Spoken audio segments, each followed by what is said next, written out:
Goldman Sachs just predicted 300 million jobs gone by 2026. Not maybe, not gradually. Gone.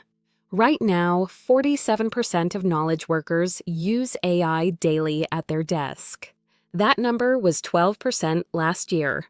Claude 3.5 replaced 5,600 customer service roles at a Fortune 500 firm in 90 days. One company, 3 months. Real people. Real pink slips. ChatGPT now handles 8.2 billion monthly tasks humans did last year. Your industry is next. Legal research. Gone to LexisNexis AI. Radiology reports. Replaced by algorithms reading scans faster and better. Code writing. Midjourney handles briefs now. Copywriting. Design briefs. Every email you draft, your paycheck depends on speed you cannot match anymore. Your job exists because humans did it before. That changes today.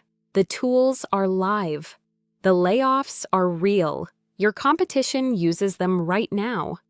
You have until 2026 to adapt or become irrelevant. Start learning automation today or watch your value drop to zero. Like and subscribe for more. Zero input. AI every day.